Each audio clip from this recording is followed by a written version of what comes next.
This is former WWE star Al Snow, and you're watching Pro Wrestling for Life.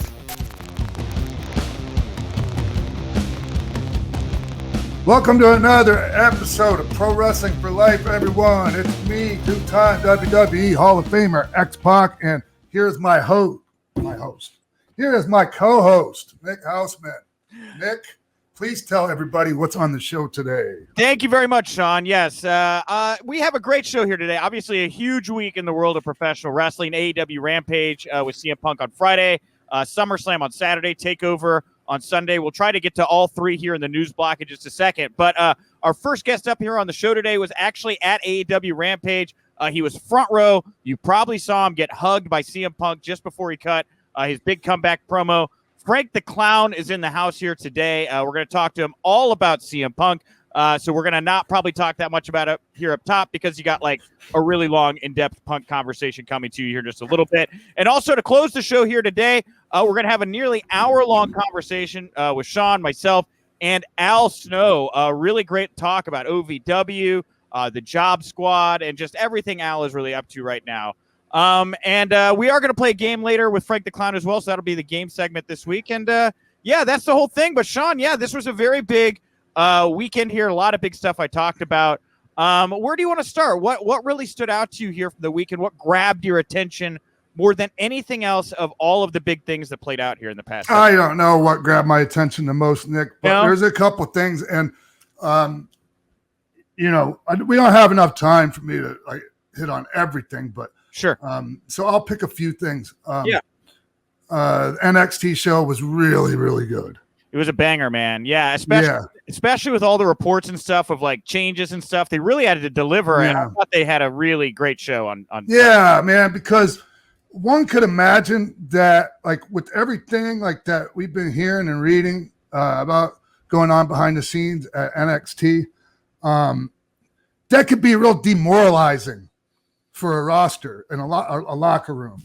And if that's the case, you couldn't tell during the takeover because everybody brought it, man. And that Dragunov Walter match, man, I just can't say enough about it.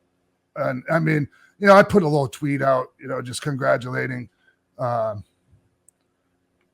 Dragunov, because like legit, man, like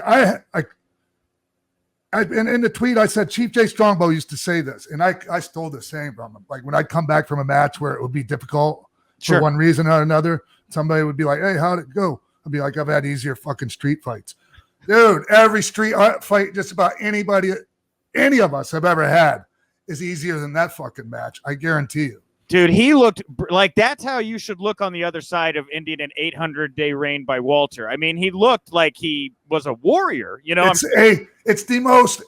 No one's ever earned a fucking victory, like in wrestling, like as much as that guy earned it the other night. Dude, I'm serious, dude. Yeah, I mean, and Walter is a really big dude, and he hits hard. I mean,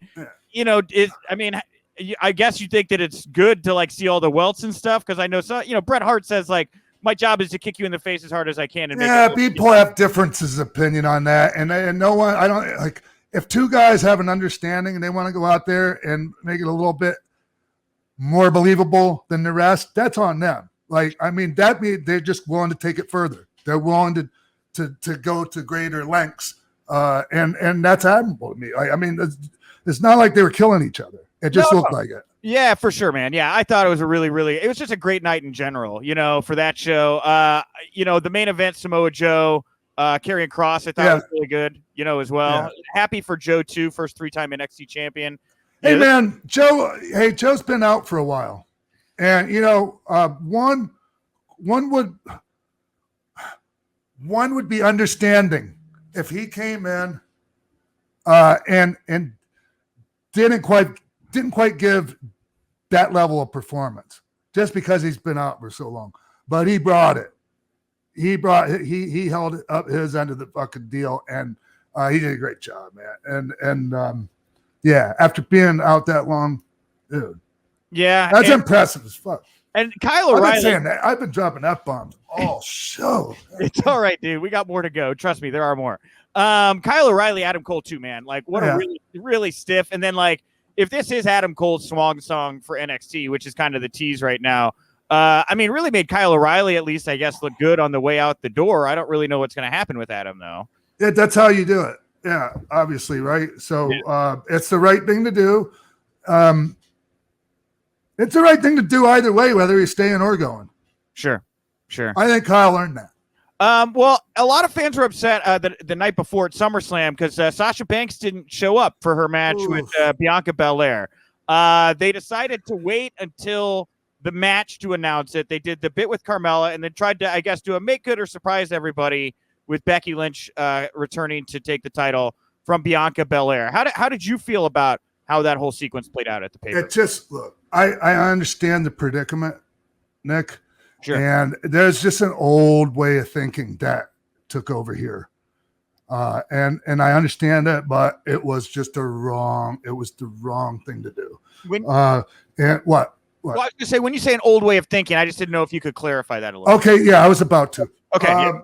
So there's an old saying, like, if you're going to have a replacement, the replacement needs to be of equal or greater value. Like, for instance, when I was in a really top match on all the house shows versus Razor after I turned heel, right? But then Scott, like they said, oh, you failed a drug test that was like 6 months old, and all of a sudden Scott's out, like suspended, right? Okay. And so they didn't announce that Scott wasn't going to be at these shows, which is kind of like this situation, right? Sure. So, but when they announced that he wasn't going to be there, the people boo, right? Yeah. Because they wanted to see him, and so, but then the bagpipes played, and out comes Roddy, and the place went nuts, and we beat the shit out of each other, anyways, we had great matches, and the people were happy, and we had here's the key part though, we had a great match, okay? You can't do that, like you can't. I mean, they did it, so obviously you can do it. You can, but yeah, and they did. But I just don't think they realized, like, what a bad. And I know there's probably no great choice, but that's not the one to make. I'm sorry, go ahead. I was gonna say, if they'd have taken out the Carmella stuff and not made it a squash where Becky had it made it a competitive bout with Bianca, you could have got to where you wanted to be and probably not done the things you think irritated people, right? Yes. Oh, yeah. Because and here's the thing. Bianca is on her way to being a mega star. And a lot of people are really emotionally invested in her. Mm-hmm. And you just you can't do that to people in this day and age. Like, I mean, you used to be able to do it. That's why I was saying the whole mentality. Right. But everyone knows what's going on. Like the fan base is incredibly educated. Okay. And WWE, I've heard them compare themselves to like Marvel. Sure. And I get it. Right. But you will never see Marvel, like when it comes to fan service, dude, they're amazing. Mm-hmm. This ain't it. Like you can't shit on your fan on a huge portion of your fan base like that. Mm-hmm. Yeah, you just can't. Yeah, and it was just and I'm a huge Becky Lynch fan, really big. I was so happy when everything, when she got the bloody nose, she cut the promo, like all that shit. And I'm still a big fan. This did her no favors. Yeah, none. Well, and it was just unbelievable. But Bianca she's a thoroughbred. Like, I mean, there's just no way. Like, it's totally unbelievable. Like that she would get beat that quick in by anybody in that fucking roster. Yeah, except maybe I don't know, Charlotte, Nia or something. Nia, okay, I got you. Even Charlotte. Well, the thing that the reports out there right now is that Becky's going to come back, and this is going to be a heel run for her, which really surprised me to hear that. It feels like a weird time to be running Becky as a heel. I don't know how you feel about that, especially after the way she was booked at SummerSlam. I just don't know. Yeah. I just don't know. I guess we'll see what they do with what they got to work with now. But it was just and I hate to say, because Nick, I'm a WWE person, right? Like I'm on a Legends deal with them still. Like the last thing I want to do is come on here and say anything negative. Right. I'm well aware. Right. Yeah, of course you are. Like, I know. Yes, I know. It's been an issue at times, right? But like, it's just I can't. Yeah. I can't with this, man. Well, let's wrap here on what I thought was maybe the biggest highlight for WWE of the weekend. I mean, they definitely drew the most eyeballs for this, and that's when Roman Reigns beat John Cena cleanly after a really good main event match, and then Brock Lesnar comes out, confronts Roman. Roman doesn't give anybody the altercation. He leaves like a coward. The end of SummerSlam, I thought was really, I mean, if you're trying to get people to stick around, I thought was pretty well executed. It was great. Okay, but I gotta take exception with the coward part, because he left discretion is the better part of valor, Nick. That's not cowardice. Okay, sorry. I meant to say cowering away, maybe even that cowardly. I don't know. I mean, he definitely just put in 20 minutes in the ring with John Cena. And, man, and John Cena, like, hey, look, John's been out a while too, man. He came back. He brought it. Yeah, dude. Right? He's a team. Like there are things said about him, and I'm not going to argue any of it. But like, also you can't argue. Like, man, he's been a real team player several times in my memory. Like and when it comes to shit like that, I mean, you don't need to be getting thrown around like that, but he did it anyways. Mm-hmm. And it was nice to see Brock. Brock came back. He felt fresh. He looked fresh. I thought he looked great. Like he might have been a cut or whatever, but he looked great. Mm-hmm. He looked refreshed. Like I said, I don't know how many times I can say fresh in one fucking thing, but yeah. So, yeah. And also just want to congratulate Damian Priest. He's killing it, man. That was maybe my sleeper favorite match of the show. Just him and Sheamus, like. And he's over, man, and the people love him. And he's great on the mic. Like his voice, he got a great voice, a great look, and yeah. Happy for him. Yes, yeah. No, good job for me. Like, no, good job. Oh, yeah. I'm just, I'm a supporter of his. Okay, got it. This episode of Pro Wrestling for Life is sponsored by BetterHelp. Is there something interfering with your happiness or is preventing you from achieving your goals, Nick? Yeah, I have commitment. I make commitments, too many commitments. I'm bad at saying no. I say yes to everybody and everything, and that drives up my anxiety and depression sometimes. All right, then. Well, BetterHelp will assess your needs and match you with your own licensed professional therapist, Nick. And yes, you can start. Hey, yeah, and you can start communicating in under 48 hours. Yeah, it's not a crisis line. Go ahead. No, I was going to say it's not. It's not self-help. It's just professional counseling done securely online. And I am a user.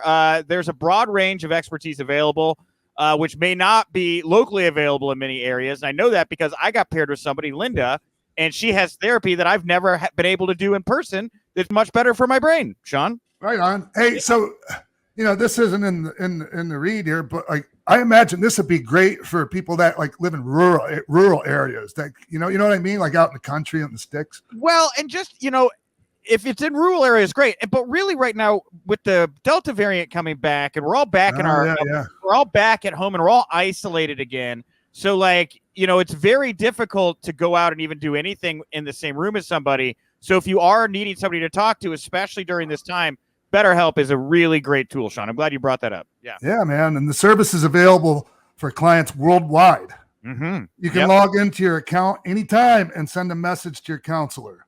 You'll get timely and thoughtful responses. Plus, you can schedule weekly video or phone sessions, so you won't ever have to sit in an uncomfortable waiting room as with traditional therapy, Nick. Yeah, for sure. BetterHelp is committed to facilitating great therapeutic matches so that they make it easy and free to change counselors if you're needed. So if it doesn't work out with the therapist for some reason, you can just bounce over to another one, try them out. It's more affordable than traditional offline counseling, and financial aid is available. So if you don't have insurance or whatever, but you need help, they'll work with you to make sure you can get that treatment. Absolutely.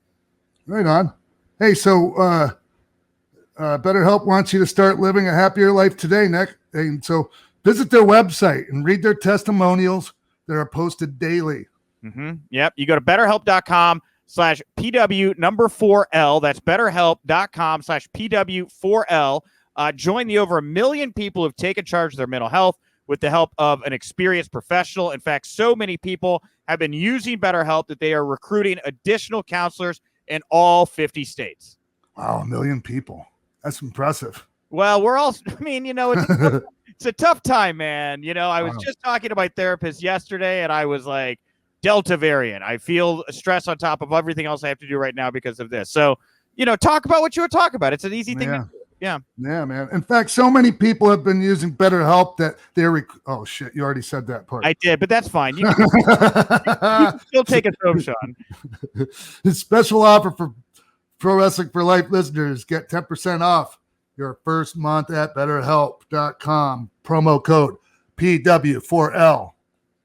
Yes. Thank you, BetterHelp, for everything. Yeah, thank you, BetterHelp, for sponsoring Pro Wrestling for Life.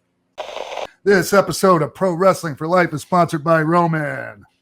Look, no one's perfect. Even the best baseball players strike out with bases loaded.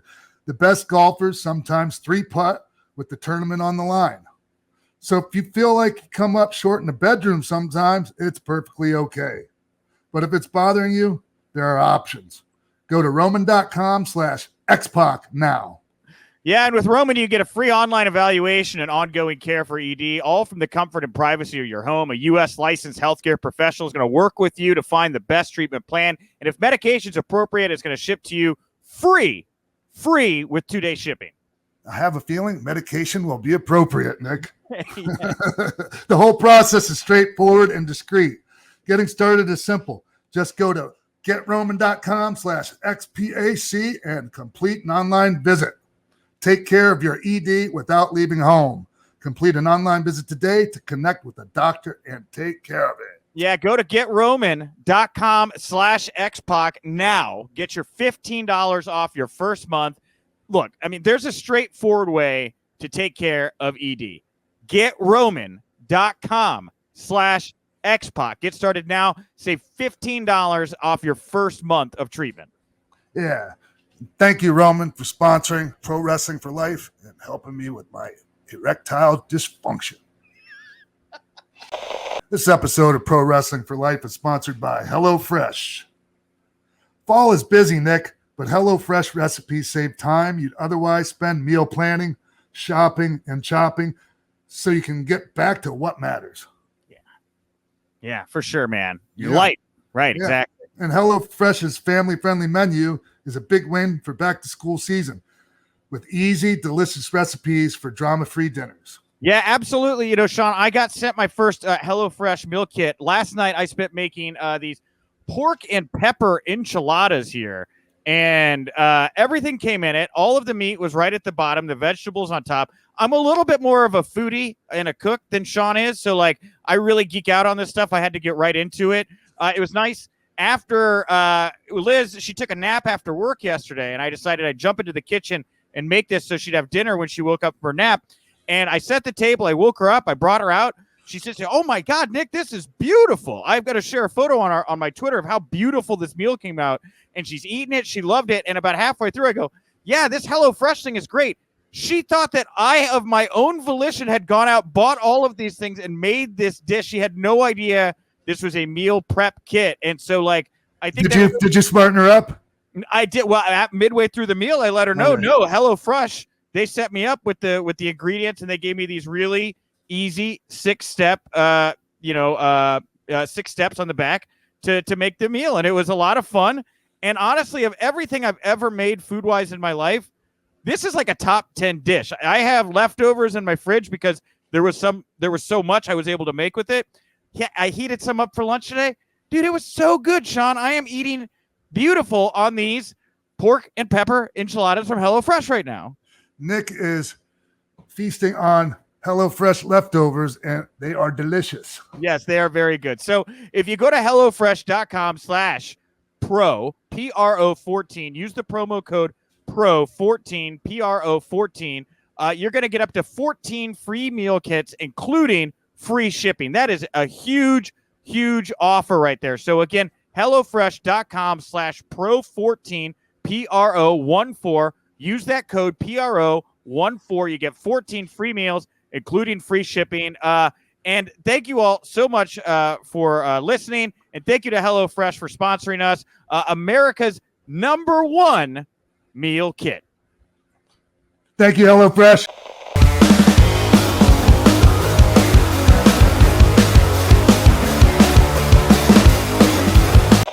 Hey, everybody. Welcome back to the show. Joining us right now, he was there live, in person, and CM Punk actually ran over and gave him a big-ass fucking hug. Frank the Clown joining us. We're going to talk about that whole thing. What's up, man? I'm doing well. How's everything with you guys? How about that introduction?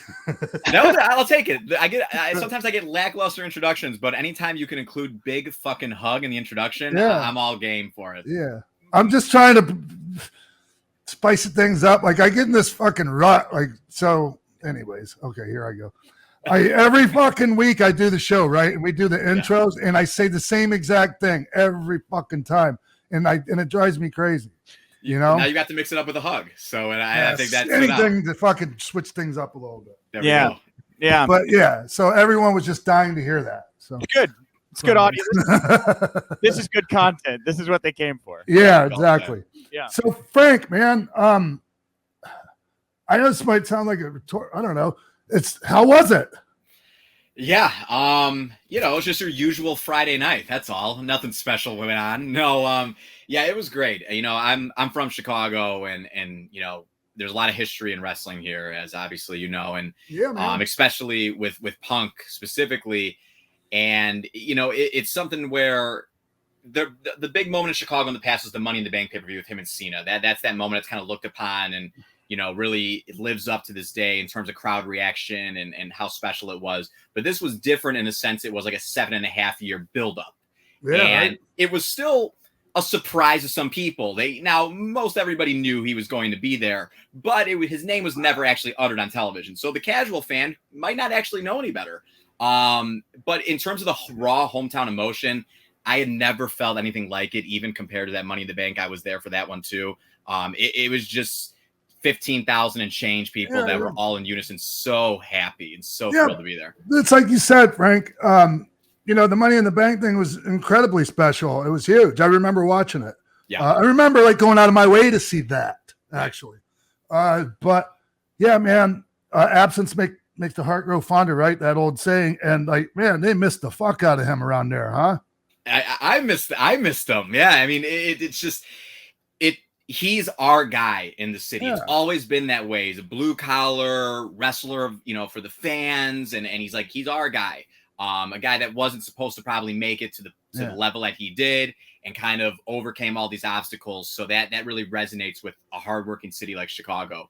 So, and it comes off because you could tell how much it overwhelmed him, and the crowd was overwhelmed. And there's people crying. I'm not ashamed to say I was emotional. I didn't necessarily get shown on television like the one guy in the crowd, who, by the way, is awesome because man, like fuck you. If you're making fun of that guy, go fuck yourself. Seriously, for real. Yeah, go to hell, because that's what wrestling's all about, right? Is drawing emotion out of people, one for better or for worse, and for that moment, for somebody to walk down a ramp, not say a word yet, and for a guy to be crying his eyes out, hysterically crying his eyes out. I mean, that's a very, very select group of individuals that are able to draw that out of someone. So here's my question. All right. Frank, did Punk get you those tickets where you would be right on the corner there? I'm not saying he told you he was going to debut, but he was like, hey, or were you like, Punk, I don't know, can you hook me up with some Rampage tickets? How did you wind up there? No. I had a little interactions with him before, like in the weeks leading up to the show, but I knew nothing. If anything, I was led astray thinking something else was going to happen. But I was in the mindset of like, I'm not bothering this guy. He's getting bombarded left and right. I'm leaving it alone. So the tickets did not come from him. I had obtained the tickets by my own means, we'll say. And all right. So really it was one of those things where I was in the right place, right time, right there being by the steps, so he did not know ahead of time that I was going to be there. I didn't know he was going to embrace me. I didn't know exactly what was going to happen at all. So it all happened very quickly, but it was a special moment. Hey, wow. So why you? Why is he like, for those that don't know, why give you a hug? Yeah, I have a good relationship with him, dating back honestly over a decade now. I mean, Punk's my hero. I've been on well documented. I've been on record saying that many times. He's been a big part of my life in terms of who I am and kind of as a person and lifestyle choices and etc. But he's always been my guy, and he's the one that's kind of kept me, hooked on wrestling.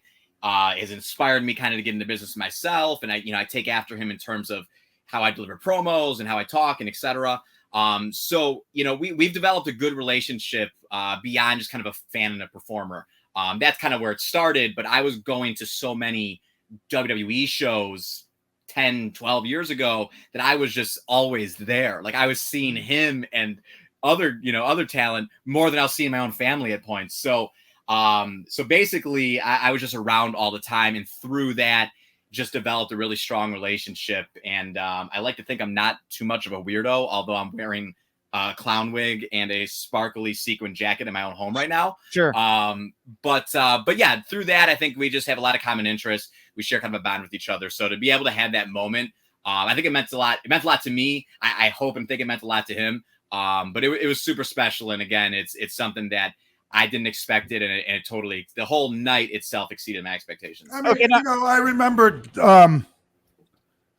like seeing it, but I was like, you didn't have the wig on, so I didn't really realize it was you. I know. And then like he just fucking dove into like just fucking stage dived up into the crowd too, right? Like, yeah, and the security scrambling. Yeah, that's the thing. It's organic. It's real, right? Like you watch, and this is not a knock on WWE stuff, but like a lot of their entrances and stuff are very robotic. The same thing, the same cues, week in and week out. And it's like, I get it. That's the thing. It looks good in video games, and it's just like repetition is the father of learning, where they keep doing the same things. But that entrance with Punk, it's real. Nobody's stage diving in WWE. It would be a huge deal if somebody actually went out and did that. They'd probably get in trouble.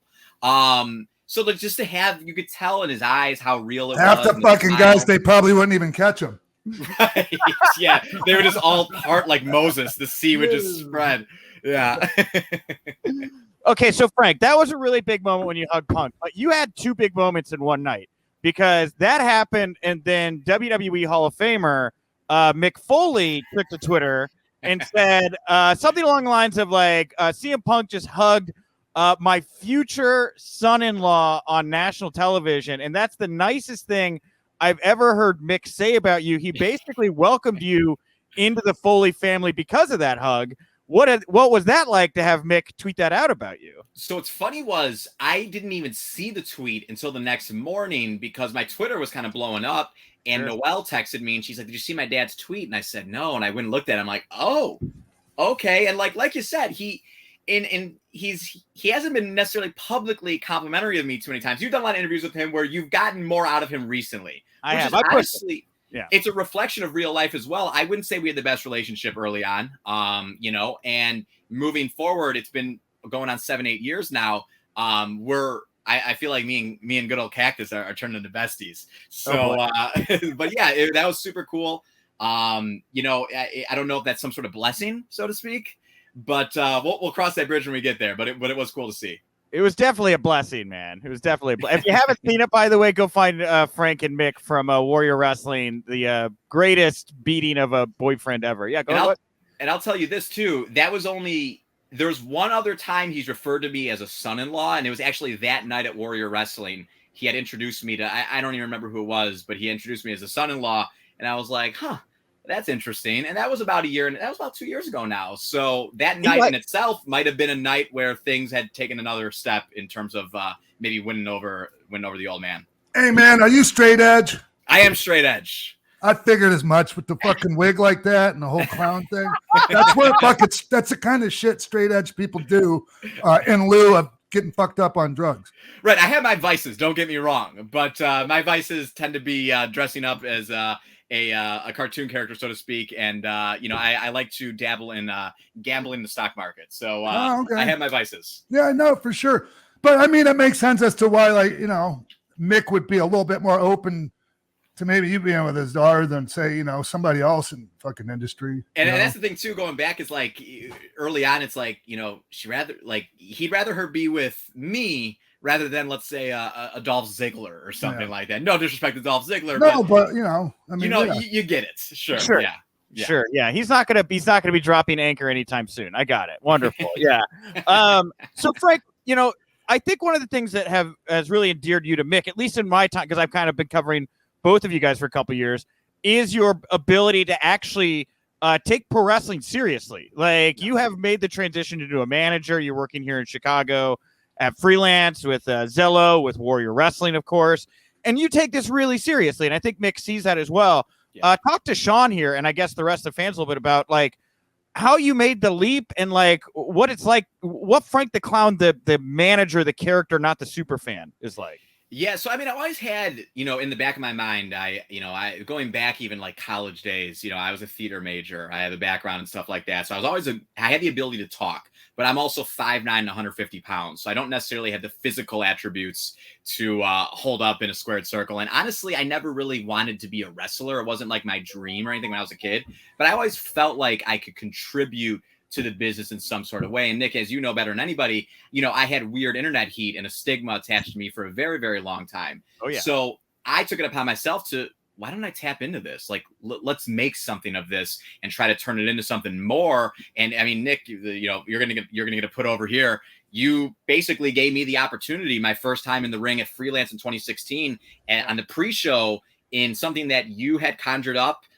You kind of gave me the idea and I tried to run with it. I thought it was a smash success. Mick, Eric Bischoff, smash success. They all liked it. And that kind of was the jump start, but it still took me a couple of years for people to start booking me and taking me more seriously. I didn't win them over on night one. No, and so why do you think that is, man?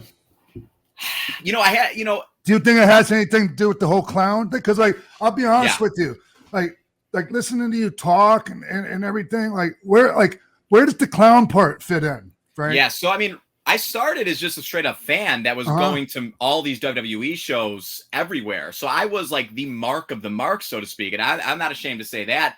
So I was dressing as this back in the day, basically to, get noticed or be seen or just have a gimmick, so to speak.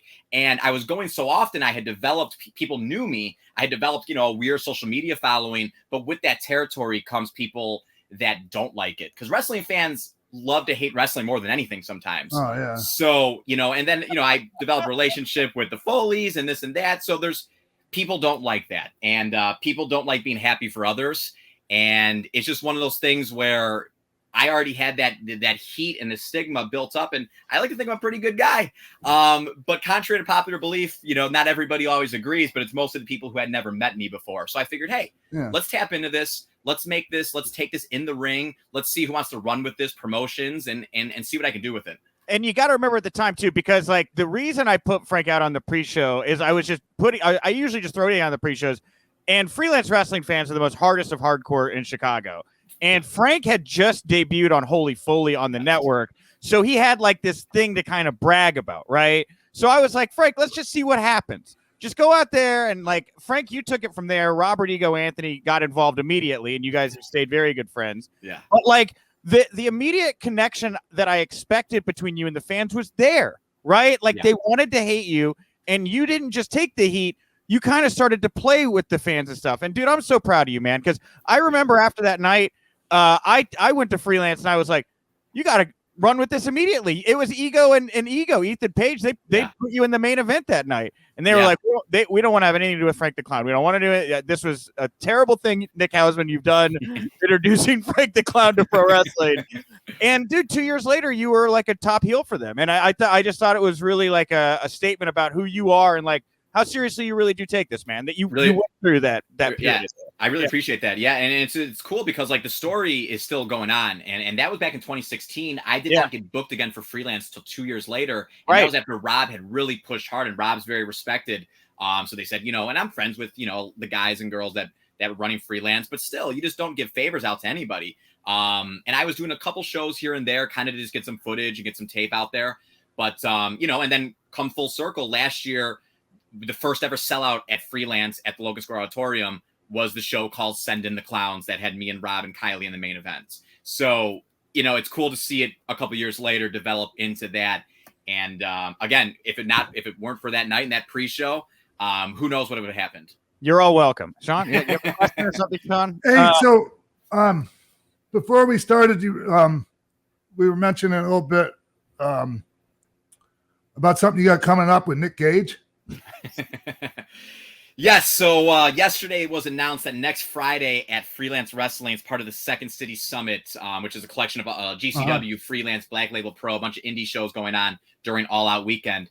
On Friday nights, it will be myself and Robert Ego Anthony taking on Kylie Ray and Nick Gage in a tag team match. The tagline for the match is Murder, Death, Kylie, Murder, Death, Clown.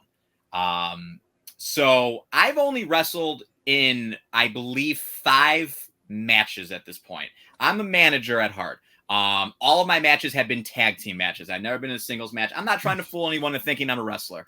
But I can go in there and do some stuff when called upon. In this case, some might say I bit off a little bit more than I can chew, but I counter them with maybe Nick Gage and Kylie Ray bit off a little bit more than Dude, to be honest with you, I highly doubt it. I'm serious. Like, man, and I appreciate like you're having the courage to do it, but it's fucking silly, dude. Like, you saw what happened to David Arquette. Yeah. Fuck that guy. And that guy trained his ass off to try and make that comeback. And like, yeah, and he, dude, I mean, like, I don't mean to do this to you live on air, but what the fuck are you thinking? So I'll say this. I'm going to do what I can to avoid any sort of Nick Gage shenanigans.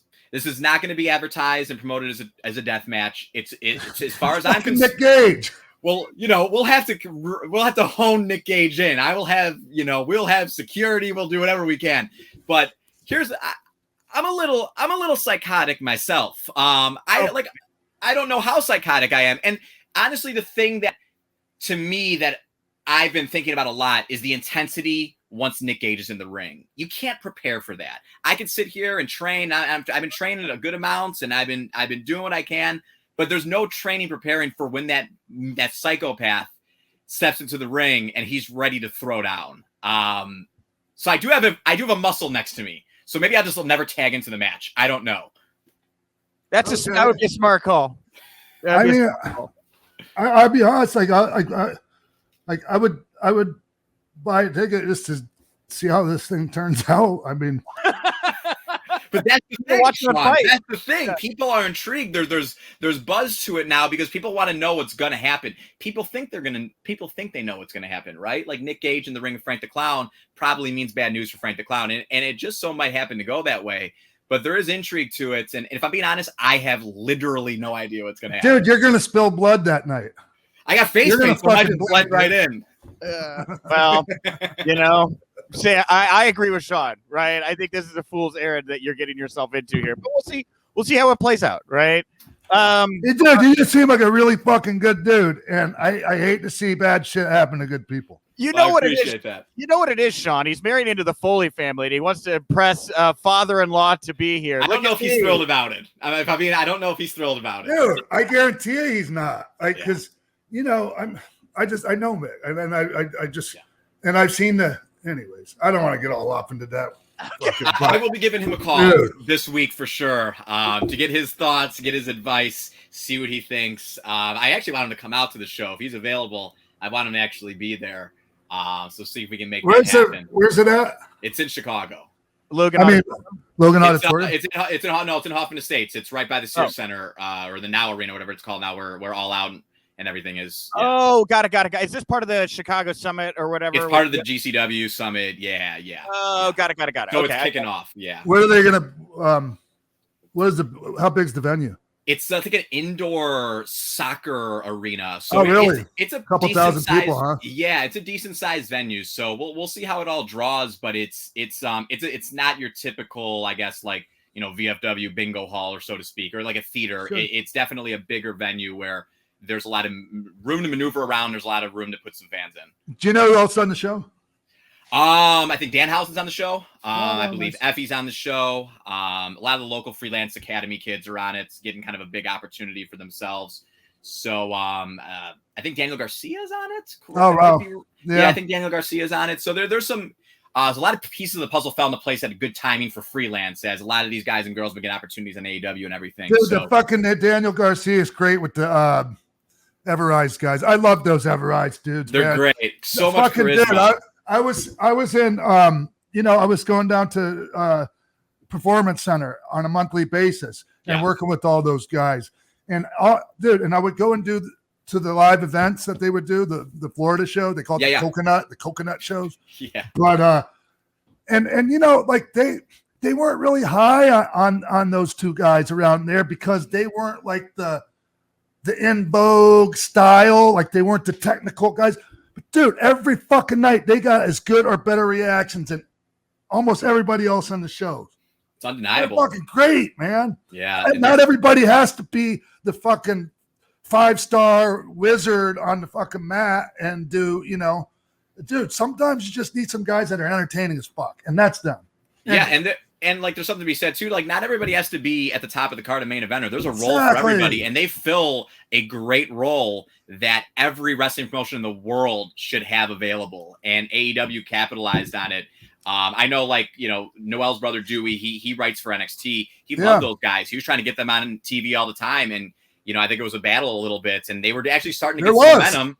They were starting to get some momentum, and then they got released. So go figure. I was shocked too because the stuff with Hit Row Records they were doing there right at the end. I was like, all right, yeah, these are some like top. It's like a top program for them to finally kind of show what they can do.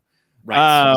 So Frank, my last question here, and we have a game we can play real quick. We're a little tight on time, but Frank, obviously Punk embraced you. You're taking off. You're doing these things.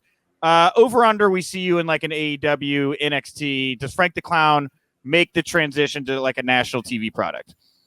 Yeah, we'll see how things develop. I'm feeling real good about it. I'm hoping, I don't want to like put too much out there, but I'm hoping by the end of the year, something will manifest itself. So we'll see. There's been a couple talks back and forth. But the big thing is like, I want to make sure I'm ready. I want to make sure if you would have asked me a year ago, I would have told you I was ready, and I probably wasn't ready.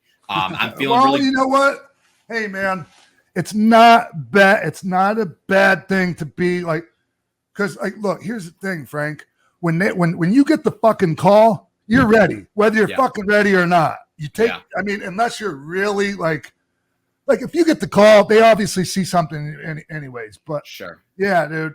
I remember there's a Scott Hall story about the first time Vince asked Scott to come. Scott was like, "Oh, I'm not ready." They didn't fucking call him again for years. Wow. You know? Yeah. But and then obviously like later on, everything worked out great. But he learned a valuable lesson on that. But so dude, you're fucking ready. Get the fuck out of here. Wow. The thing is, I appreciate that. I appreciate that endorsement. Wow. The tough thing is there's not especially in WWE, there's not a huge demand for managers, right? So like it's kind of a lost art. There's like a million other places besides WWE. Very true. I'll be honest. I'll be honest, Frank, because like I managed. I've been. I don't know, Sean. Like whenever we were on the Indies, like 12 years ago, like I stopped doing the managing thing because I knew that like there was no opportunity for a lot of wrestlers. There was no opportunity for me at all. That's why I moved to the thing. Like to be able to help you get in and like watch you, man. I live vicariously through you now, Frank. Like your successes like make me feel good, and like I hope that for you, dude. Like I agree with Sean. I think you got all the pieces there right now, man. Yeah, sure. Yeah. I mean, I'm not sure what it is you could be more ready with. Like, I mean, you get good talker and everything. Whatever. Like, yeah. So there we go. Yeah, dude, you're there good. We go. That's good to go. Okay, coming from me. Yeah, absolutely. Yeah, the fans love this. Mick Foley, CM Punk, Sean Waltman, all putting over Frank the Clown in a 4-day period. I'm sure that's exactly. Keep it coming, baby. This is what the IWC wants. All right, so real quick, I played this game with Effie and Sean before. It's called Suck It or Too Sweet. I'm going to give you something from the world of wrestling. You're going to tell me if it can suck it or if it's too sweet. Suck it being not so good, too sweet if you think it is good. Okay. I mean, how is this like a fuck? Like, how do you? Like, well, I'm going to decide who wins. I'm going to decide.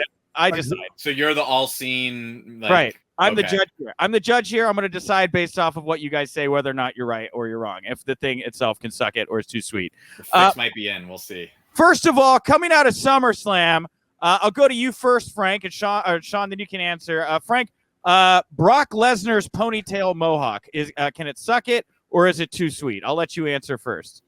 Too sweet. Too sweet. Sean? Yeah, too sweet. All right. Yeah, definitely too sweet. That is a monster-looking haircut right there. Okay, what about Karrion Kross's new Gladiator gear? Frank, what do you think? Suck it. Suck it. Wow. Yeah, dude. And I'm like, yeah, man. I'm rooting for him and everything. Yeah. But dude, that fucking thing can suck it. Okay, Dude, wow. it's.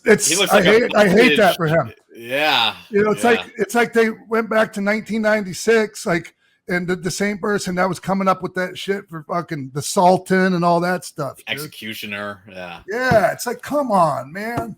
Yeah. Okay. All right, Frank, back to you.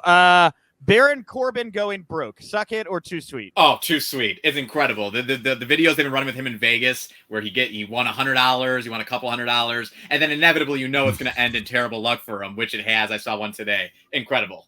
Yeah. I couldn't understand at first, like, because I didn't, the first time I saw him, like, what's going on here? But it's too sweet, man. Yes, Oh, yeah. okay. Yeah. Yeah. The only thing, if I have only one thing, is those white shirts are too fucking clean. Mm. Yeah, he's got one There gotta be stain some only. We stains need on more it, man. stains. Yeah. Yeah, ketchup, mustard. We need the whole Something, everything. Okay, Yeah. got it. Okay, back to you, Frank. Wearing tons of baby oil in the ring. Suck it. Suck it, Sean? Suck it. Oh, suck it. Yeah? Okay. Suck it. Because when you climb up to the top rope and you fucking slip off the first time, those guys can suck it with that fucking baby oil. I used to be one, dude. Because like when I was all skinny, like weird, like everyone, like just trying to look as best you can, and just I thought like, okay, the more baby oil I put on, the more I look, whatever. And oh my god, it's just brutal. Hey, and then there used to be this shit called hot stuff. It's still around. It got totally banned because like Road Dogg had an allergic reaction to it. Oh yeah, and fucking so British Bulldog and Owen decided they were going to use it anyways, and fucking Road Dogg got react like his like whole he would swell up to where he could hardly breathe. Like, but it was that important for them to put their fucking hot stuff on. So Road Dogg went and found their hot stuff and took a nice piss in it. That looked good for TV, brother. Yeah, That's a true story. Okay. All right. Last thing here. A little bit more divisive topic. We'll wrap up on here. Frank, Alexa Bliss and Lily. Alexa Bliss and Lily, suck it or too sweet? Yeah, I know. If you would have asked me a couple months ago, I would have gave you a too sweet, but it's a suck it now. It's a suck it. Okay. Yeah. I want to like it, but it's a suck it. It's didn't too crazy. The possessing stuff and all that. That's where I kind of drew the line. Yeah, like so. When it comes to Alexa Bliss, like too sweet all the way, but like 100%. this thing right here, like suck it. Okay, I think that because Sean was specific, Sean has won the game because he really broke it down more. Also, better stories from Sean, I should say. I don't quite have the Road Dogg swelling up stories to under my belt. So. Dude, it takes a while, man. You got to be around for a while to have really good stories. Yeah. Well, to have a bunch of them. I mean. So on that, Sean, you have won this week's Suck It or Too Sweet. Very good competition, guys. Thanks. Frank, where can people go to find you, follow you, support you, all those wonderful things? I just had switched over a new Twitter handle as of yesterday. It's at @FrankTheClown_, considering that the username without the underscore has not tweeted in 11 years. And I just cannot secure this account no matter what I do. Twitter just will not hand over this account, this inactive account. So at @FrankTheClown_ on Twitter and Instagram. I'm more of a Twitter guy. And then, I got the freelance show coming up next Friday here in Hoffman Estates. The return of freelance wrestling at Logan Square is September 10th, the following Friday. Okay. I will be a large part of that. And I got a couple other cool things lined up over the fall here. So I think it might be the fall of Frank and not in a bad way. So hopefully that's yeah. Okay. All right, Frank. Thanks, you, man.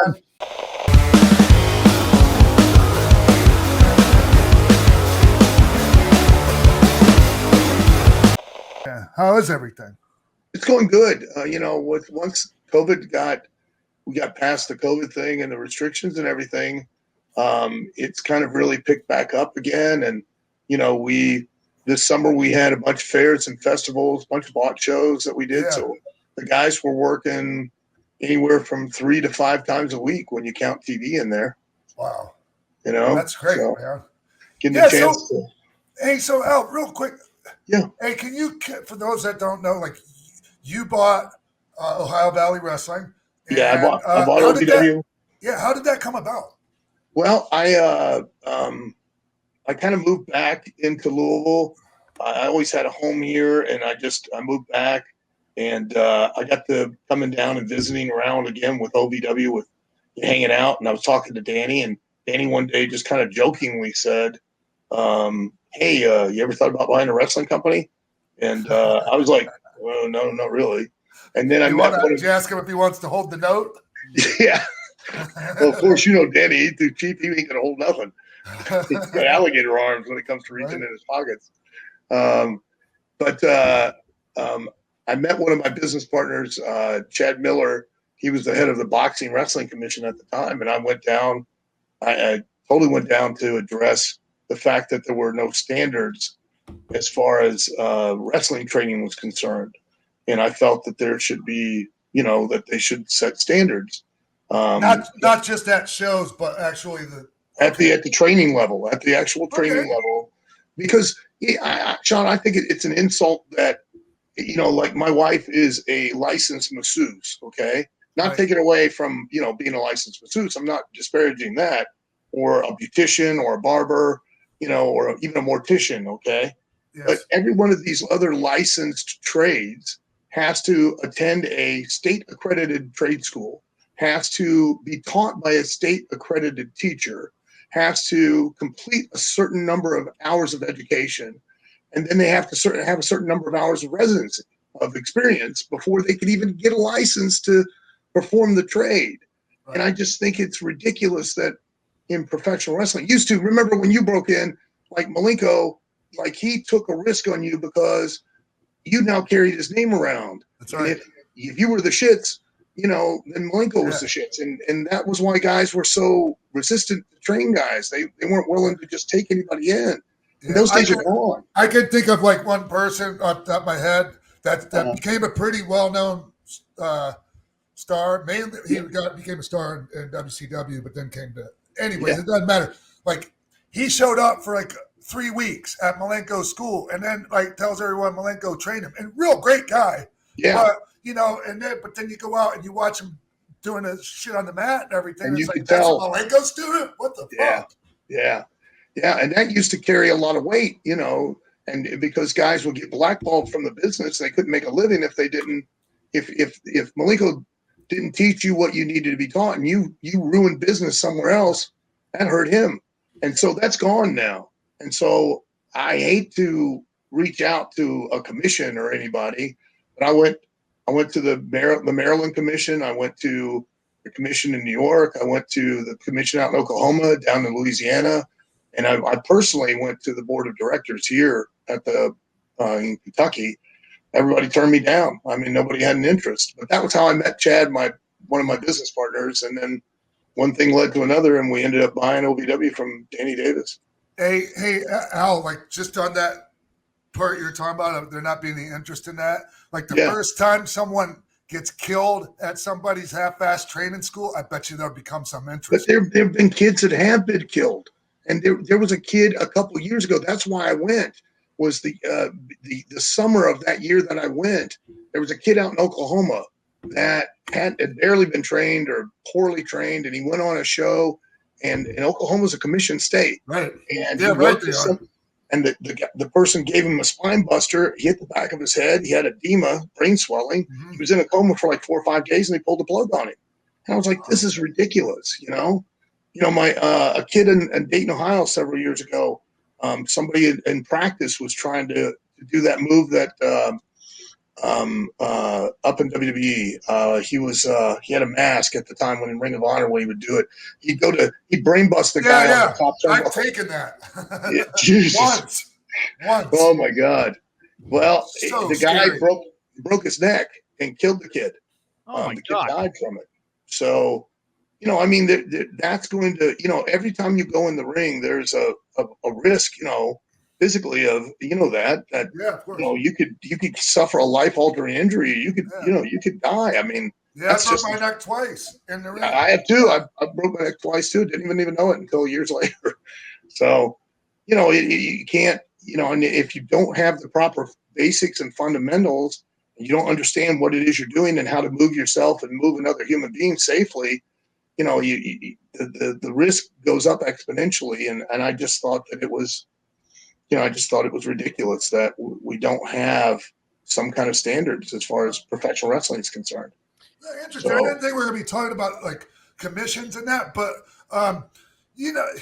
there's been kind of the long history of the relationship between commissions and the promoters, right? And, obviously the Vince, stuff trying to get them, and it worked more or less, right? Like, I mean, sure. So many places just quit, regulating wrestling. But, and we lost the commission here for years. We didn't have a commission here, and then a guy, a promoter, a wrestler that became a promoter, started promoting, those death matches and things like that, and fans bring the weapons, and that's what brought back the commission. And at one point in time, the Kentucky Boxing Wrestling Commission was probably one of the strictest ones in the country. It was stiff because of the activities that this guy, did and still continues to do, and listen, I'm not downing anybody or not criticizing or anything like that. I mean, wrestling is and will always be an art, and it's subjective. It's no different than, to a degree, it's the same as like producing a movie. Like, there's horror films, and some people like bloody, gory horror films or suspenseful ones, but professional wrestling is not a movie. It's, we're selling to the audience, and the audience is buying a ticket to believe that this is a professional combat competitive situation. No different than MMA, no different than boxing. It has a structure, it has rules that need to be abided by. And when you carry that beyond to where, it's wholesale chaos and there's blood everywhere, it turns a general audience off to where, that now affects not just the promoter that did its business, but it affects all of the other people that are trying to run as well. I gotta ask real quick then. Yeah. How do you? I mean, I feel like we're dancing around the topic here. How do you feel about the proliferation of deathmatch wrestling at the moment? I mean, AEW just did a death match in the main event, just a couple weeks ago here. Sure. And I just think, in my opinion, it appeals to a very small, very niche audience, which is fine. But the problem is in wrestling, and I think Sean will attest to this, is that shit rolls uphill too here in this business. It doesn't just roll down. And what you do doesn't just directly affect your business, it affects everyone else's around you. And in the general public, Mr. and Mrs. Walmart, which are the largest percentage of the population, because everybody goes to Walmart, and that's who you want to market to, be quite honest, that's where the money's at. I mean, that's why Steve Austin was, he was phenomenal, because that's why the Attitude Era had such a great boom, because it reached such a huge general audience on one of those occasions. It became part of pop culture. And, for them, if it's not WWE, it doesn't matter if it's Ring of Honor, if it's AEW, it doesn't matter if it's, put three letters together with a W. They associate professional wrestling with WWE because it's an iconic brand. It's like Harley Davidson is motorcycles. Band-Aid is adhesive strips. Q-tips are cotton swabs. WWE is professional wrestling, and anything other than that is, it's just something else. And then when you have a company that goes out there and does, death matches, let's be honest, it does not appeal to the general middle-aged, middle-class population that have kids that they're going to want to have their kids watch that. Just, it doesn't. And now, here comes along your company that's just three letters with a W, and they just associate and assume that, well, we don't know these guys, and hey, we saw this last company, and it could be the same as that, so we're not going to go. So do you think it was a misstep then for AEW to present deathmatch wrestling the way it did? It seems like it sounds to me like you think that they may have tainted the waters for some others around them. I don't think, if they don't focus on it, if it was and if there was a reason, there was a why, there was something that created that circumstance, that there was a stipulation that match needed to occur, but to settle something between the two people, well, then that's their decision. You know what I mean? Sure. But if you're trying to, but let's be honest, it's a very small niche audience that type of wrestling appeals to. and there's nothing wrong with it. I mean, if that's what you want to do, that's what you want to do. But, you're pigeonholing yourself into appealing to just those guys instead of appealing to the vast majority. Mhm. I think it was risky. I agree. I think it was risky. Honestly, like, I respect him for taking the risk, though, Al. I don't think it's something that we're going to see very often, though. Yeah, I don't know. I highly doubt we'll see it again out there. Yeah, I think I respect them for taking the risk and appreciate that. And I agree with you. I don't think that we're probably going to see it very often, if ever again. We might, if a circumstance calls for it. I mean, we've always in wrestling had blood and moments, matches that we built to that had stipulations. But deathmatch wrestling is done specifically for those shock and awe moments. And the problem is it's very nihilistic. It's very much the snake eating its own tail, because no matter what you do, no matter how much you do it. I had this conversation with Sabu years ago. I remember having, literally this applies. I swear to God, had this conversation with him when he first broke the table in FMW. And I said, and we were working on some show and he broke the table again. And I said, why are you doing that every single night? And he said, well, people expect it. I go, the problem is they're going to get tired of it at some point. And then you're going to have to do 2 tables. And then you're going to have to do a person on the table. Then you're going to have to do a person on 2 tables. Then you're going to have to set the table on fire. And guess what happened? Every one of those things happened. I mean, they had to do that to keep up in the ante. And then someone's going to rip you and put a table out there that won't break. Yeah. You won't fucking quit until it breaks. It's like, holy shit, what happens next? Right.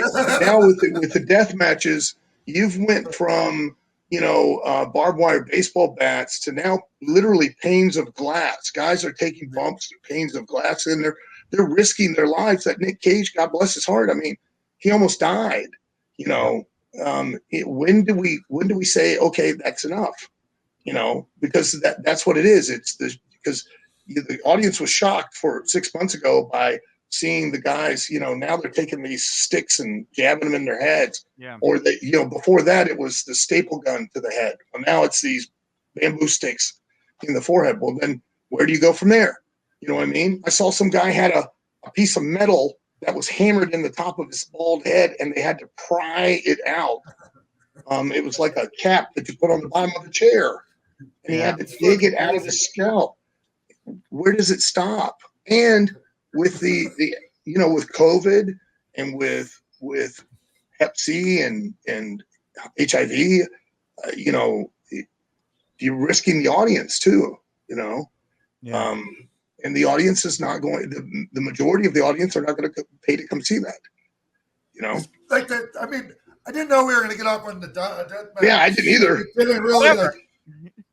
I shouldn't be shocked, but when I was a kid, right, Al, I grew up in Florida, championship wrestling in Florida, Dusty Road, Kevin Sullivan, all that shit, man. We had barbed wire, Texas Death, coal miner glove, fucking hangman noose. I haven't even gotten started, but but it was different. And I even said this. I did some play-by-play color analysis on a death match the other night, and I was like, look, man, this is fucking crazy, because like when I was a kid, like we had this kind of shit, but it was like at the end of the feud. Right. I grew up in the Sheik's territory, and listen, the original Sheik came out and had a pencil and jabbing guys almost every match and gigging them and getting them to bleed and get color and stuff. That was his whole deal, so we had tons of death matches and, strap matches and cage matches with barbed wire at the top. It was like the FMW where they just start like, okay, I love you, Terry Funk. Let's have a fucking death match. Yeah, and that's where it turned. Yeah, that's where it popularized it. Yeah, it was weird it was a weird thing to see. But like, I honestly, dude, I'm used to it now. But hey, Al. Yeah. You brought like you were just talking a second there about like the Sheik and all that. But man. I'm thinking back like to the ICW stuff with Papa. Oh yeah, dude. Yeah. I used to work for them. I know, man. That's what I'm getting at. That one tag match. It's you and who was it? You versus it was me and Hoot Gibson against yeah. Ronnie Garvin and like Jeff Sword, I think. Yeah. And what was that fucking spot with the hug with the hip? There was some weird spot with Hoot. So here's the deal, okay? I show up, we show up early, nobody's there, and Rip Rogers is there. Rip, that's the first time I met Rip. Right? Is he still with you at OVW? He's not in OVW anymore. No, he left. He left. Okay. But I think it was just too much for him to drive from Indianapolis and back all the time. And so show up, and Rip's like, "Hey, man, how many matches have you had?" And I think I've been working for like a year and a half or 2 years or something, And I go, "Oh, Sarna, right? I was Al Snow still back then too." Yeah. Shit. So I'm I've been working like 5-6 nights a week. So I'm at him up, and I tell him, and he starts doing this math with a pencil on a paper, and he's like, "How many of these been house show matches? How many were TV matches? How many were squash matches?" And he starts, and by the time he's done, I've had like 12 matches or something. It was like, and he took the time, like he was working out an equation. He wasn't working out an equation. It didn't matter what he was going to do. So, I don't know you, so you've had 12 matches. And he goes, and Randy comes up, Randy Savage, after they pulled him up off his floor at his house because he had passed out or something from the night before from partying, and showed up. And he's all, he's the ideal guy. He's running the TV, and he's telling everybody what to do. He comes over, he says, "Hey, we just want to see you sell, kid. We just want to see you sell." I go, "Hey, no problem, man. Whatever you need." So Hoot shoots me in. He's with Ronnie Garvin. I'm with Jeff Sword. He shoots me in. And as he shoots me in, he falls down. So all I could think in my head is, hey, they only want to see me sell. So I just run past him looking at him and then run back the other way. And then he gets to his feet and he hip tosses me. It was horrible. Wow. And then Ronnie Garvin goes home early because the only way you could Iggy guys back then was a guy would come out with a towel around his neck and you would see him and you'd go, "Oh, it's time to go home." That was how they did TV time. So, the guy comes out and gives Ronnie the Iggy, but he came out too soon. So Ronnie picks me up in a pile driver. Well, he can't put me back down now. So he holds me for like 2 minutes and then finally pile drives me and beats me. So. Wow. I love that shit, man.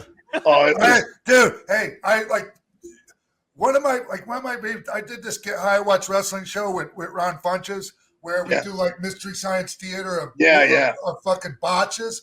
Like the whole first part of the thing was I had to make a thing of all my botches because I think it's fucking hilarious. Oh, it's great. Yeah. Yes, and there's plenty of them. Oh, I have tons. Plenty. Hey, Al, you know what, man? Not a lot of people have been around to say that they've seen Randy Savage run TV. How was that? And how was he at it? Oh, it was impressive because he was clearly the idea guy. He came in and it was his vision, it was his direction, and he was running from one guy to the next, and he was addressing everything. And they were like, "Well, we need to do this." And he goes, "Okay, here's what we're going to do. Sit this guy down, bring this guy out, do this, do that. And then this guy, and it'll get the heat." And, and that was, and it worked. I mean, they'd use it to, generate heat so they could sell tickets at the event, and sometimes it was simple stuff, but still. Al, did you ever do any house shows for them? Yeah, I did a couple. Yeah. And how were they? Like, did they draw? Sometimes it just depended on the area and it depended on the time. You know how it was. Territories would go up and down, and sometimes, I go in a house, because they ran Eastern Kentucky and Northeastern Tennessee, and they came as far west as Lexington, and in Kentucky. They didn't come over to Louisville. That was Jarrett's territory. Right. So, and they sometimes they did okay, sometimes they didn't. I mean, they were hot, sometimes they weren't. Yeah. It wasn't a big money territory, though. I'll tell you that. I mean, it was. Yeah, for sure, right? It was even a step down from Memphis. You know what I mean? So. Sure. Hey, but when the first time I saw it, I was fascinated. Fascinated by it because, I grew up in Florida and then, Pop Angelo, he sold those tapes to they were on a local public access channel or something down in Florida. And I was just, I was starved for any kind of wrestling I could get. Yeah, I remember being a fan and being the same way. I'd stay up in the middle of the night to watch the worst wrestling just because I could finally get to see it, or get to see something different, or get to see somebody I saw in the wrestling magazine on the show. You know what I mean? Yeah. So, it was, and they weren't the only ones. I remember going up for George Cannon. I'd worked for George Cannon over across, in Ontario. When Sheik went out of business, George tried to move into Cobo Hall and all that. I'd go do TV for George, and it was wrestling. I mean, that was what was great. What about that WWA? Did you ever do any of that? Oh yeah. I worked for Bruiser, and then when Bruiser went under, and Dr. Jerry Graham Jr. and he and a guy that ran the Miller beer company distributorship was kind of like the money guy. They took over WWA and they called it Bruiser Bedlam. Bruiser Bedlam, I remember. Yeah. Mickey Doyle and I were the WWA World Tag Team Champions. That's right, the Kangaroos. And then the Kangaroos, me and Danny Cass with Al Costello. Yeah, that's right. I'm very proud of that. I mean, because it's not like a lot of people can say they were a part of. You were a fucking legit kangaroo. Yeah, part of a gimmick that's been around since part the of 30s. The legacy. Yeah.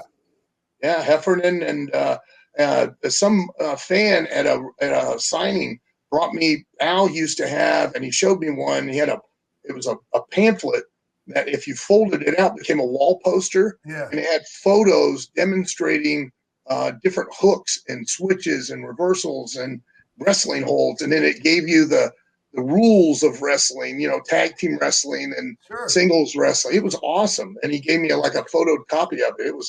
It was really cool to get. Hey, real quick though, just for some clarification for anyone that hear us talking about Hoot Gibson, this isn't Robert Gibson from Rock and Roll. This is the original, Hoot Gibson. Yeah, yes. It's a different person. Hoot Gibson came out with a cowboy hat on and was a completely different guy than Robert Gibson, who we called Hoot. Yeah. So, I don't know why nobody ever told me why I call him Hoot. But I'm sure, nobody told me why they call Ricky Punky either. Right. We just did. You kind of see how it would fit though, a little bit with Ricky a little bit. Yeah, you can. Yeah. It just is weird. I always called Robert Hoot, but I never called Ricky Punky for some reason. I just didn't feel like I knew him that way. Really? I didn't know him that way. I always used to call Robert. Once in a while, I call him Hoot. Once in a while, but most of the time, I just call him Robert. Nick, you want in on this? Well, I mean, obviously, Al, you've been a part of so many cool things, and I kind of want to make this a little bit more about you and Sean here. So, when do you and Sean Waltman first cross paths? When do you guys remember first kind of seeing each other? I think Sean and I don't think we really met until WWF, I think. Yes. But we shared a common person, and that was Phyllis Lee, which, we've talked about this before. I don't think Phyllis gets quite the credit that the role that she played within the wrestling business. And MMA. And MMA, yeah. And in MMA, the number of people that she facilitated and helped their careers and gave them starting points and gave them opportunities that they otherwise, would never have gotten. She helped me. I know she helped Sean. Dan Severn would never have gotten in the UFC if it hadn't been, he tried on his own, a UFC 2. And then Phyllis got on the phone and was able to get him in UFC 4 and start his had a way about her. She did. Had a way. Because, look. She got the Malenko. She got Dean and Jody into Japan. That's just what I was going to say. They couldn't get in, and they were great. And somehow she got in with Lord James Blair's and got them booked with All Japan.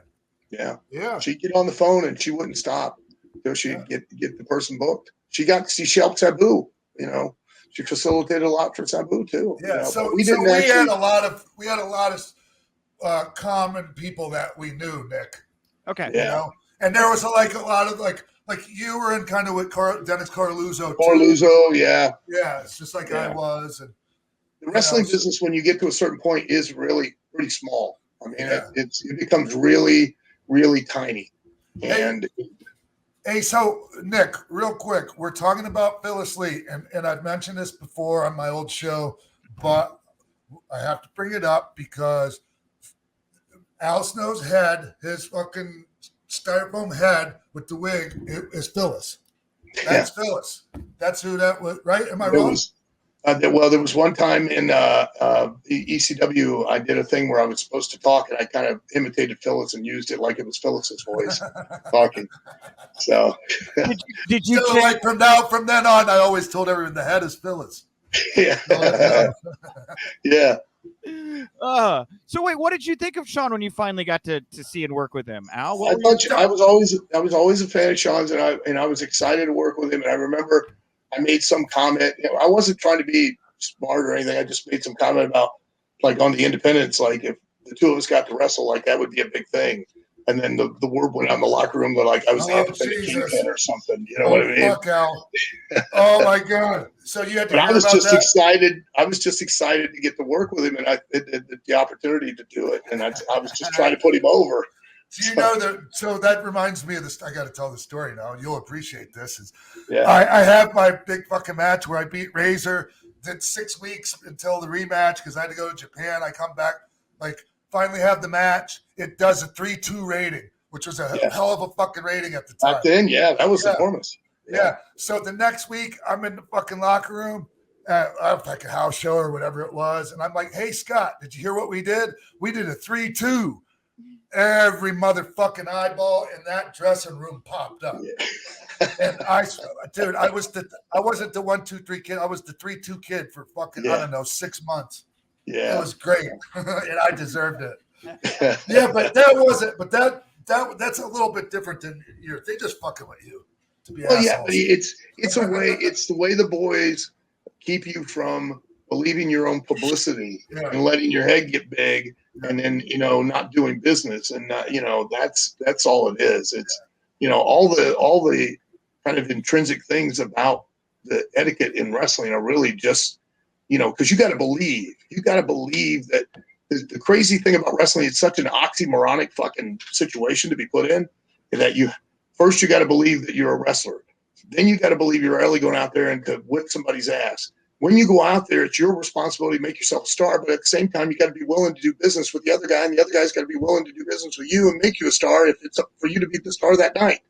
If not, you've got to be willing to do business for him at the same time that you're still trying to make yourself a star.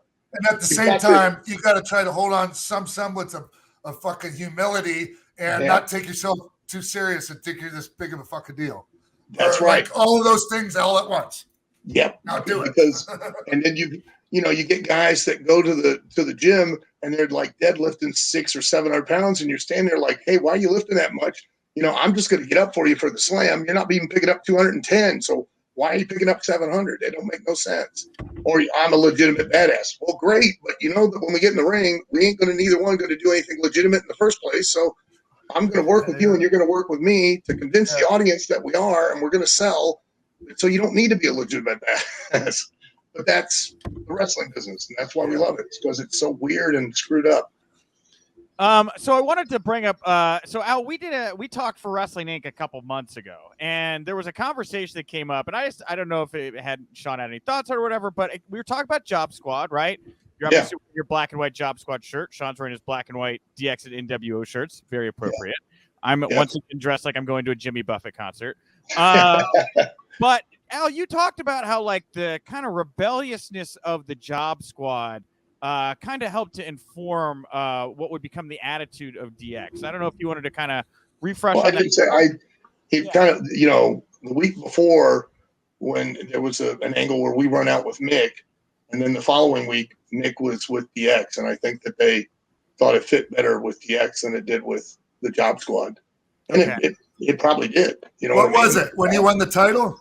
Yeah, I think it was when we ran out and we all celebrated. It was me, Scorpio, Bob Holly, Meanie. We all celebrated with Mick, and Mick had a Job Squad shirt on underneath the shirt, and he took it off. And then the very next week, Mick was with the X, and we weren't in the picture. What were we doing?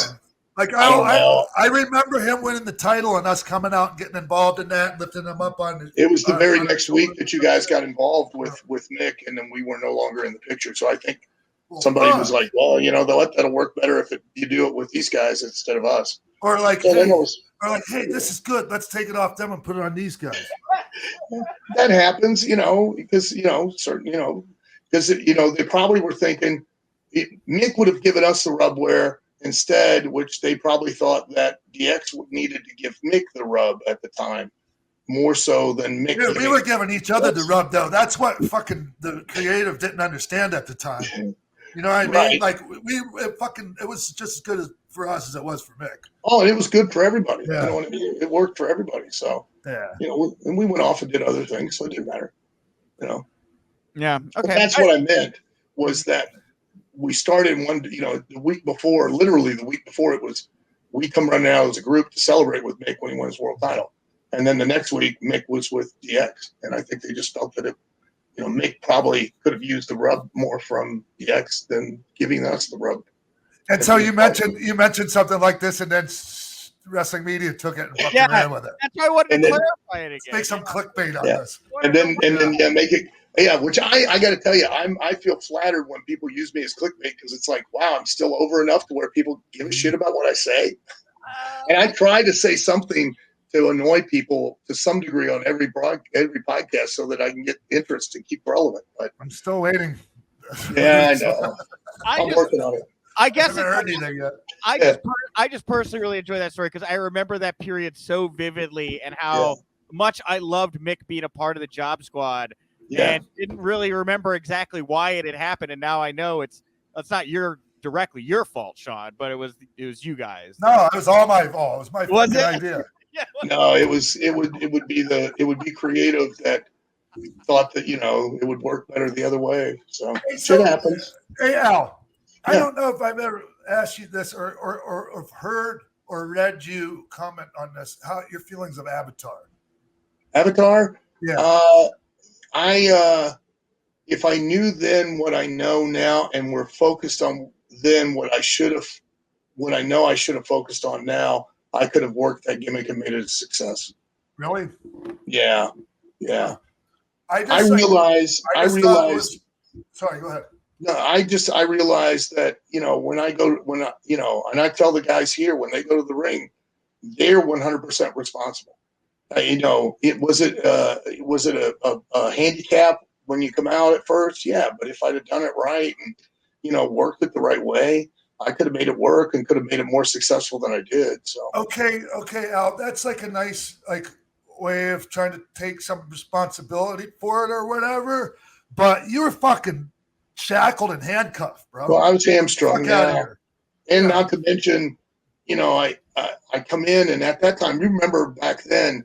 The rings were just, were still the Saturday Night Main Event rings that were like concrete, and the ropes were real rope that nobody did anything off the ropes back then. So, I came from Smoky Mountain where quite literally I could stand on the ring apron and I could vault up, twist in the air, land on the top rope and moonsault into the ring. I'd go to just try to do a springboard on those ropes in WWF, and it was so treacherous I couldn't do it. Yeah. They were so loose. So I got up in the corner on that debut match and I went to dive off on the guy and I had to jump back down because they were so loose. I was about to fall off. Yeah. So I always had to cheat in towards the corner when I would do a springboard off of those fucking ropes. And even then the ropes were, they were still so loose you could barely use them. I remember when Mark Merrow came up, first day we were out in California. And I told Merrow, I said, man, if you want to do anything off the ropes, be careful because these ropes are really loose. They're not like they are in WCW where they're cable.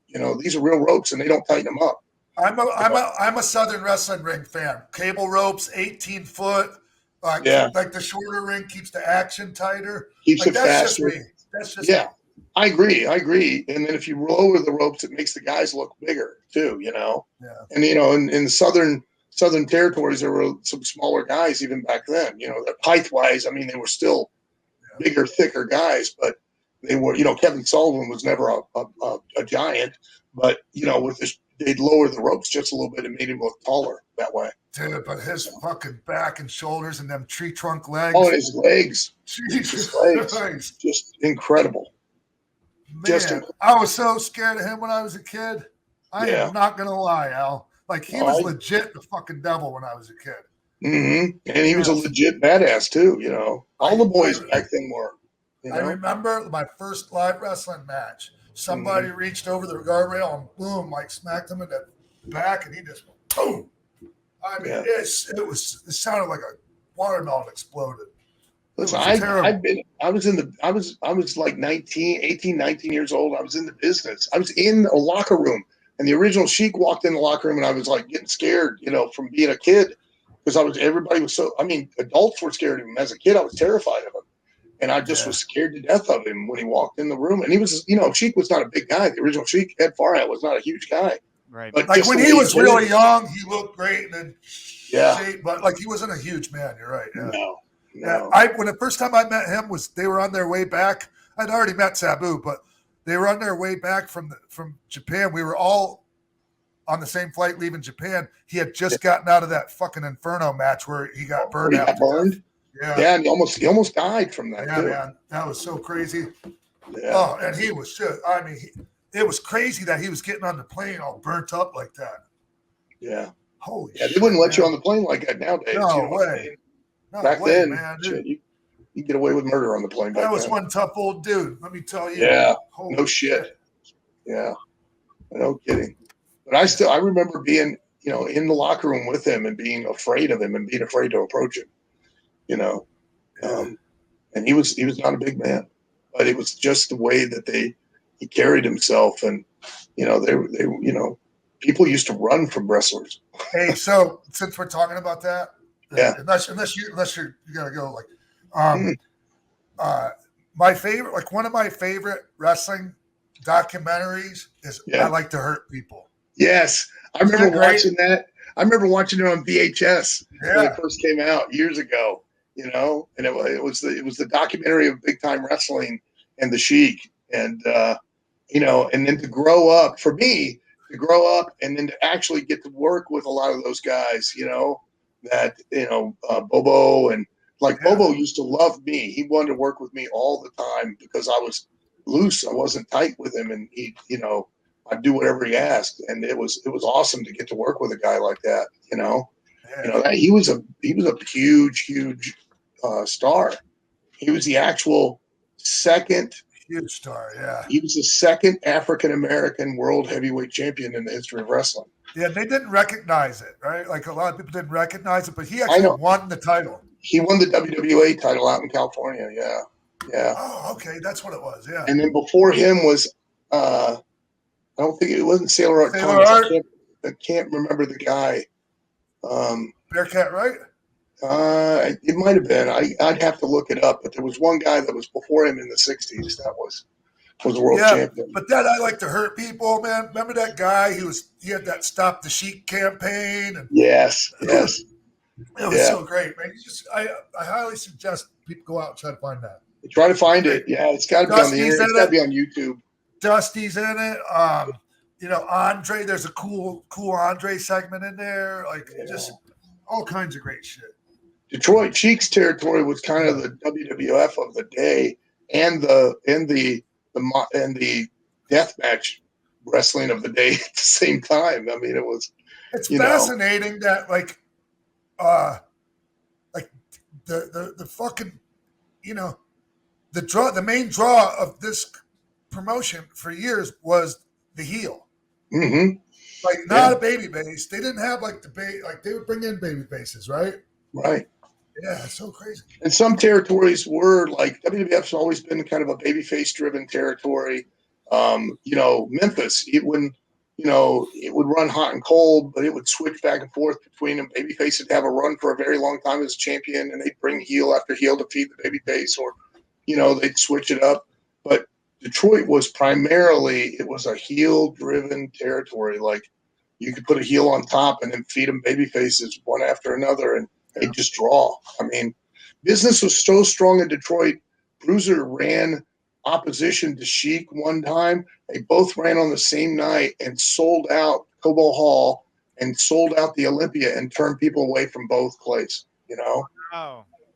That's in the Olympia. I wonder how people decided. Was it tribal back then? Were some people only fans of one and not the other? I think so. Yeah. I think even then they were still kind of loyal. You know what I mean? Kind of brand loyalty too. Hey, Al. Hey, man. When I was a kid, the NWA was the champion was always a heel.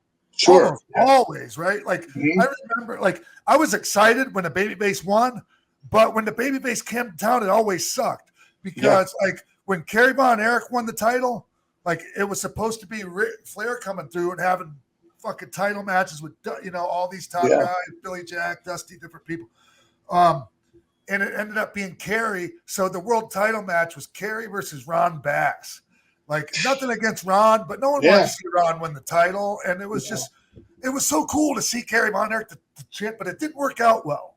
No, because the champion's job in a match is to always make the challenger. Even if you're the babyface champion, your job is to send everybody out there believing that, oh shit, that heel almost won the title if it hadn't been for the babyface having that heart to do it. And the problem with him being a babyface champion and being a traveling, not a company babyface champion, but a traveling babyface champion, so he's not going to stay there next week or next month, and you're not, you don't get the support in. Exactly. Where a heel, you don't care. They come in, he elevates the local challenger by, he just missed it by this much, the time ran out. The heel got himself disqualified, and the babyface is now got the rub and is up higher locally for the heel now leaves the territory. It doesn't hurt him. He just leaves still with the title, It's interesting to me because you said just a moment ago, and I know it's a different maybe time period than what you were talking about, but you said WWF is a babyface territory. It has traditionally been, yes. Well, it is interesting this past year, though. I mean, they've had heels on top. Roman Reigns over on SmackDown, Bobby Lashley over on Raw. They've been riding heel champions on both brands for about a year now. I didn't know if that was worth pointing out or not. And historically, there's usually more money in the chase. There's usually more money in a babyface chasing a heel champion and eventually triumphing and winning. And that's why a lot of times you don't see babyface champions retain it for very long, sometimes afterwards, and they find another heel or they put that and then you just got to keep feeding them heels, right? Yeah. Big monster heels, just like they and did with Hogan back in the day. Yeah, you just build that want, you build that need, that desire to see that heel champion finally somebody puts a stake in his heart and wins full on. But you gotta know how to tease that heat and not give go too far to where you get fuck you heat where it's you're not gonna give it to me anyways. I'm not gonna bother following it anymore. Hey man, you know who I used to like, and I heard various things about and obviously Lou Thesz. All time great, right? And just all time great, legit fucking wrestler. Sure, and just a great businessman and a great champion, right? Just carried himself like a true champion. True. In and out of the ring, but my belief was that like as a babyface, pure wrestling champion, he would go in and kind of kill off the guys, the top guys in each territory. But then when I go back and look, he did a great job as a subtle heel, putting all these fucking guys over. Yeah, because he'd give himself a reason. He'd give himself a why during the body of the match that he'd get frustrated or whatever, and he'd put that local guy over, and where he had to either rough the guy up or he had to change a gear or he had to out and out cheat to fucking beat him. You know what I mean? He was smart. He was a good. He was a hell of a worker. Really good, man. I just recently had a whole new appreciation for him. Yeah. And I think that's something that today we're missing is the talent don't sell the who and they don't sell the why anymore. They're focused on just selling the what, the moves that they do. Yeah. And they're incredible athletes. So they can't take anything away from them, but without the why, you can't generate that heat. You can't. People have to understand why you did something in order to get mad. Even in real life, you don't get mad because of what somebody did. You get mad because of why they did it. It's not the what they did; it's why they did it that pisses you off. And we're missing that why in the context of the match. And the more we could get back with that why, I think you'd see a turnaround with the general audience would come back even greater in greater numbers. Yeah, man. So, just my opinion. Yeah, I want to ask you about your roster and OVW before we go. Sure. Yeah. And I want to know who are the guys we should be looking out for? There's quite a few. There's several guys here that are not trying to get you to leave anyone, like not trying to, get you and to leave anyone off. I don't want anybody to go, well, you didn't mention me, and could be just because I forgot. So, but there's got to be some real standouts. There's some standouts. Right? Yeah, there's definitely some standouts. Kid that came here, Omar Amir. He's our heavyweight champion right now, and he really understands. He's learning how to get himself over, in the true term, to truly get over. Not get over on the audience, but get over meaning make the audience want to be him, live vicariously through him. Because at the end of the day, that's the most important business we can ever conduct. Because we don't get the babyface over, no matter what we do, we're not going to draw heat. Yeah. If we don't draw heat, we're not going to sell tickets. And he listens, and he's coachable, and he learns, and he's developing an understanding of what it is that gets him over, why it gets him over, and then how to utilize it to get himself more over. And he's doing a really good job. I mean, it really, truly is. Jesse Goddard's, he was with Impact, and he's been awesome because he's a vet and he's got experience, but he's also still directable and coachable and wants to learn. But he comes in and he helps to direct and lead the younger guys. I think he's, a resource and a talent that if somebody were smart, they'd pick him up and make use of him to some degree. Him and Robert Stone in NXT, I feel like you could reconnect those guys and be an easy. Absolutely, you could. And to their credit, and Sean, you'll understand what I'm saying. Those guys as a team, Robert Stone and Robbie E and Jesse Goddard, when they were a team, they were that kind of a heel team that you could sit there and you could beat them like a rug, and then turn right around, they get their heat right back. You know what I mean? You send them out and beat them like a rug again, and they go right back out and they get their heat again. Didn't matter what you did to them or how much you did to them, because they were those kind of heels that they knew how to get their heat every single time. And they stayed relevant, and you could draw money with them because they knew how to get that heat back all the time. And you're right. If you put them, if a company were to put the two of them back together again, they could make great use of them. I mean, they really could. Yeah.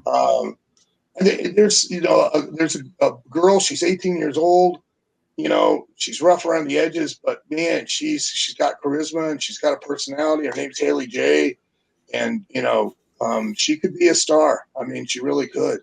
Rough around the edges is just fine when they have all those ingredients. Yes. You can handle rough around the edges. You can handle it around the edge. I mean, and there's a couple, there's several others. I forget, I don't want to get going too far because then, one, it'll seem like I'm stroking everybody off, but at the same time, I'll forget somebody, and then they'll be like, I heard Sean's podcast, and you didn't mention me. I mean, what the hell, man? Look, it's because I forgot. I just wasn't thinking, those were the first names that come to my head. So, well, I'll be sure to put over Cal Hero, who I put over before. Oh, and Cal, listen, Cal's been raised in the business by guys like myself, Sean, and Kevin Nash, and Billy, and everybody. I mean, and he's another kid that he has his own natural ability. I'm not going to take anything away from Cal, and the fact that he's willing to invest time, money, and effort in himself. That's a big thing. I can't get these guys to understand that anything that a promoter does with you on any level, even on this level or WWE, it's an investment of time, money, and effort. But if they don't invest the time, money, and effort in themselves, it's going to be a moot point. And the kid was willing to move from Wisconsin down here to Louisville to, be a part of OVW to learn. And he does. And he's developing. I mean, he's developing. He'll be a star somewhere at some point for sure. Absolutely. Al, when you were younger, just starting out, were you told like, hey, you kind of got to leave home to branch out?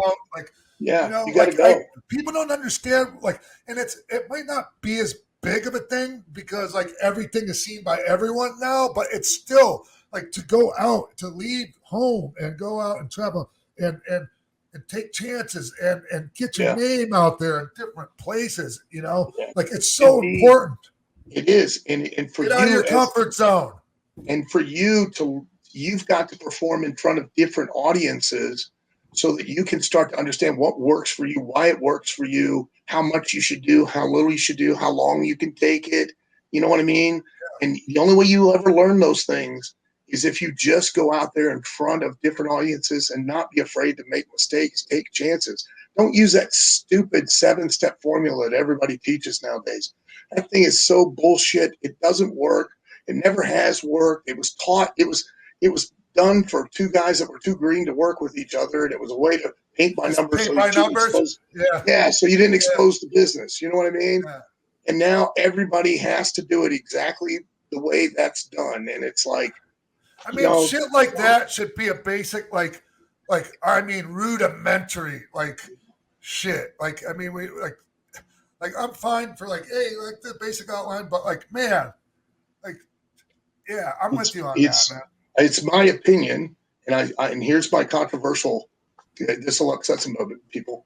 Is that the wrestlers? I honestly, it's my opinion, and somebody can tell me I'm wrong, but I doubt it. I don't think they wrestle for the audience anymore. I think the wrestlers wrestle for each other. Different people, different reasons, but I totally agree with you. People put their matches together to fucking entertain themselves. Because the only reason they go, because I watch them. They go and they speak to each other, then they leave and they mentally rehearse it. You can see them visualize it in their heads. Then they go back and they talk again, then they rehearse again because they're so scared they're going to make a mistake. But the only people that would ever know they made a mistake in the building are the guys in the back. Nobody in that audience would ever possibly know that they made a mistake or screwed something up unless they clearly, blatantly show them that, hey, we fucked up. You know what I mean? Yeah. So you're obviously not wrestling for the audience. You're obviously wrestling for the audience backstage. And the crazy thing is, nobody backstage is watching you because they're all worried. You can't hear them cheering either. They're not the ones fucking giving you the energy. Hey, let's face it, the boys are never going to cheer for each other anyways. You know, they're going to compete with each other. You know, and they're worried. They're calling their match because they're afraid you're going to watch their match and they're going to make a mistake you're going to see. You know, and I wish they would stop and not worry about making mistakes. And I wish they would just understand that as long as you don't expose what we're selling, as long as you don't expose the finish, as long as you don't screw up the intent, there's no way you can make a mistake. There's no way. You can blow a spot. Nobody cares. Nobody gives a shit.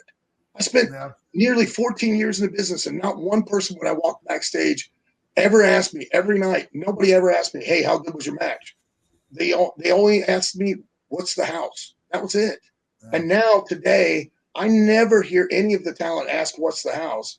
And all I ever hear them do is as soon as they come back through, they go, hey, did you see my match? Did you see my match? What'd you think of it? What about that spot I did? Did you like that? What'd you think? I don't really have to see it. It's good to see them, but I can hear.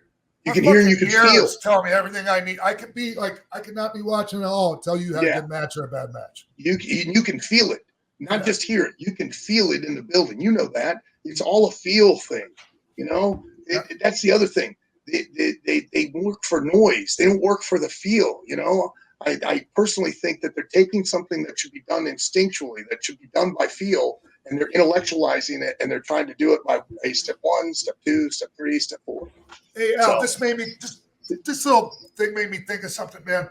Sure. I was explaining to somebody. I'm not going to get into who or whatever, but I was explaining to somebody the other night at a show the difference between types of reactions, and because it is great to go out there and get that reaction from a hot move from a fresh crowd, right?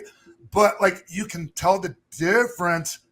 Oh, it was Jungle Boy I was talking to, and you can tell the difference between a pop for a move and a pop because they're feeling it viscerally from their gut because they have emotional equity invested in you and they give a fuck. And the reason why is because different sound. Because pop is not pop. It's short for pop their nut. That was the original phrase. Pop their nut. Get them to have an orgasm. Get them to emotionally come.